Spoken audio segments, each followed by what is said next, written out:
오늘 말씀의 제목은 내 손에 든 것이 무엇이냐, 이제 그 마지막 시간입니다. 오늘 본문에 나오는 모세는 이제 80세가 되도록 광야에서 자기 인생을 탕진하고 있었습니다.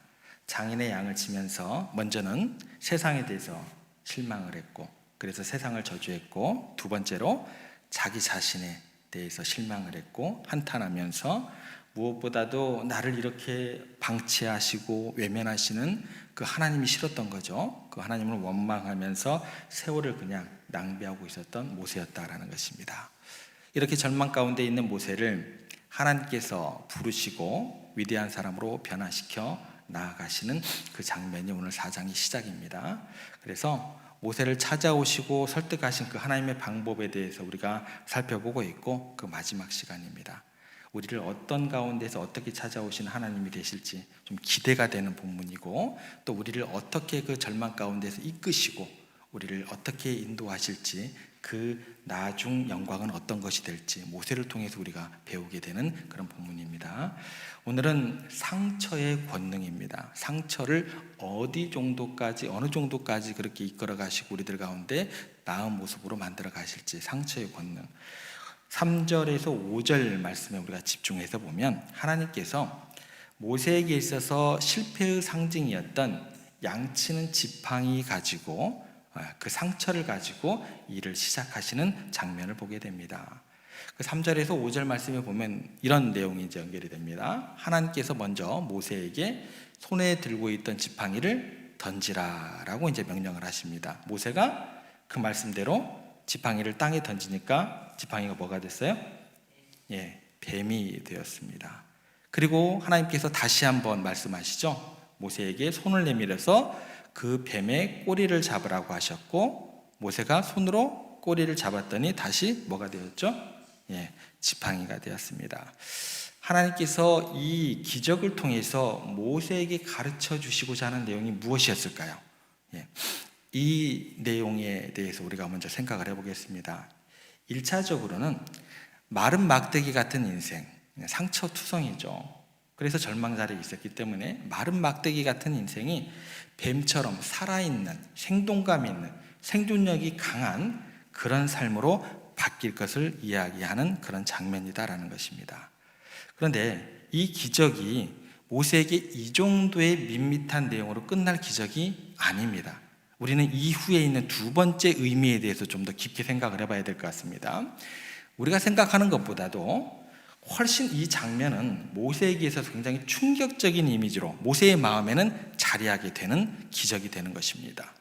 왜 그런지 그 이유를 살펴보겠습니다. 고대 이집트에는 상왕조가 있고 하왕조가 있습니다. 우리로 얘기하면 남쪽, 북쪽 뭐 이렇게 이해를 하시면 될 것 같아요. 상왕족은 나일강 하류 쪽의 북부 지역 델타 중심으로 형성된 왕조였고, 습지가 많았습니다. 습지가 많으면 뭐가 많을까요?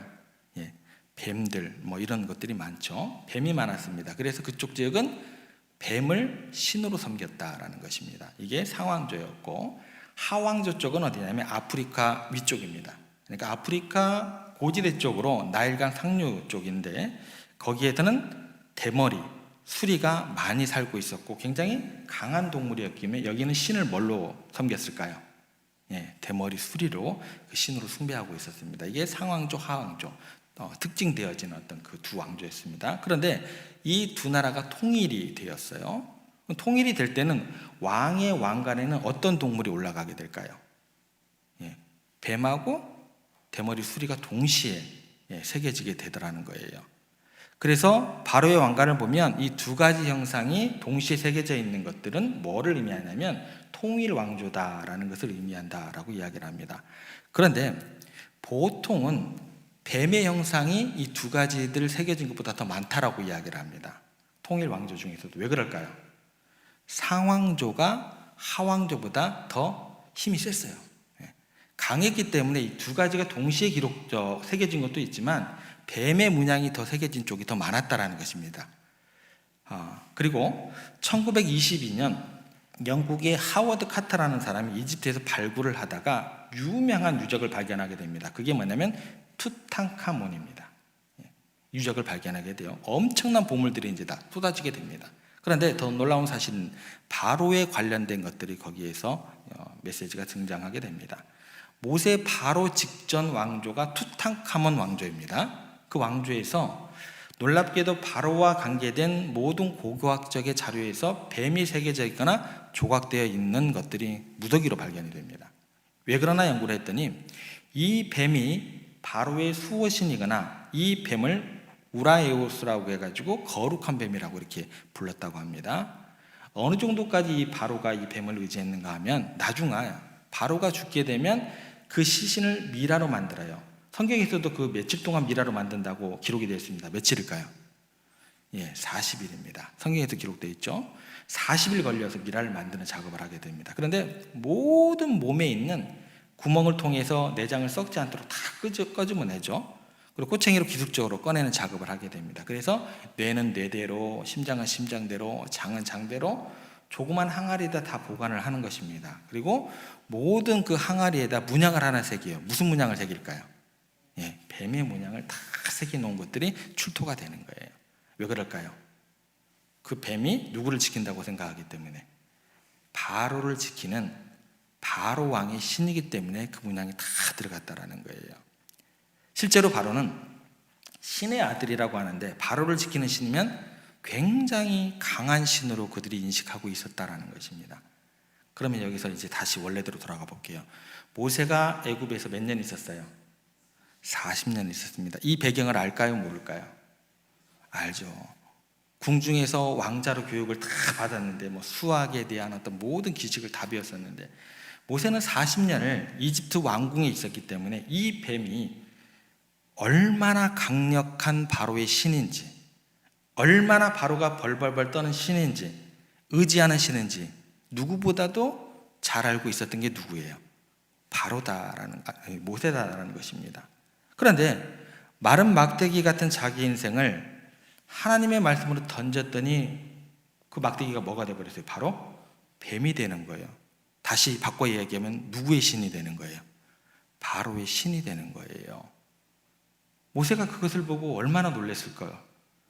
나는 쓸모없는 인간이요, 마른 막대기 같은 인생인데 나를 바로의 신으로 만들겠다니. 그리고 손을 내밀어서 꼬리를 잡으라고 해요.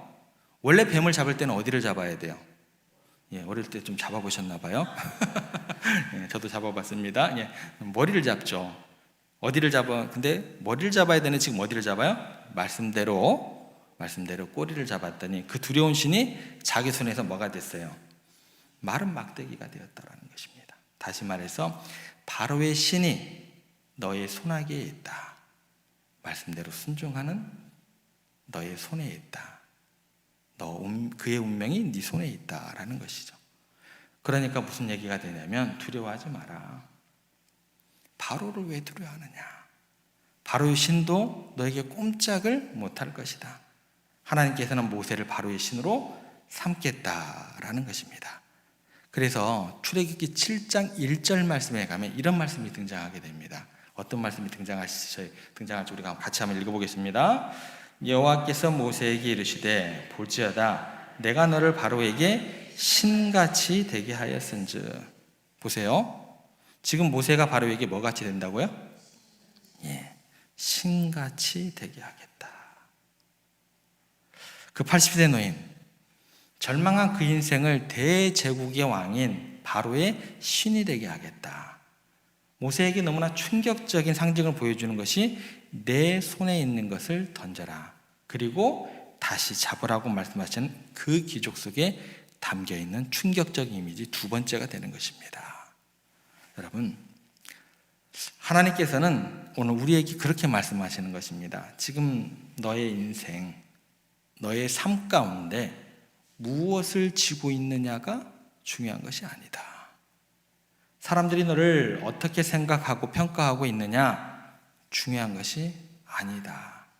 너가 너 자신을 어떻게 보는 거가 중요한 것이 아니다. 너의 삶을 누구의 뜻대로 던지느냐, 너의 삶이 누구의 손에 붙들려 있느냐, 이것이 결정적으로 중요하다는 거예요.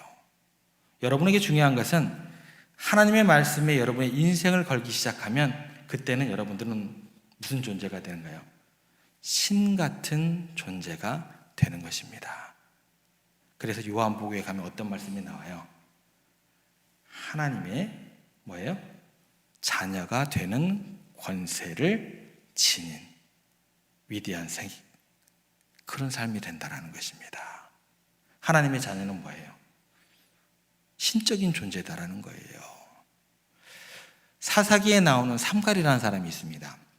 그 삼갈은 소모는 그 막대기로 블레셋 철제 무기를 가진 600명을 물리치고 이스라엘을 구원했습니다. 사사기에 보면 삼손이라는 사람이 나옵니다. 그 사람은 뭐를 들었을까요? 나귀 턱뼈를 가지고 블레셋 사람 1000명을 죽였습니다. 나라는 사람이 모세가 들었던 양치는 마린 막대기 같든, 삼갈이 들었던 소모는 마른 막대기 같든, 삼손이 들었던 나귀 턱뼈와 같든, 그것은 중요한 것이 아닙니다. 그것이 승리를 결정하는 것이 아니다라는 거예요. 중요한 것은 누구의 손에 붙들려 있느냐가 중요하다라는 거예요.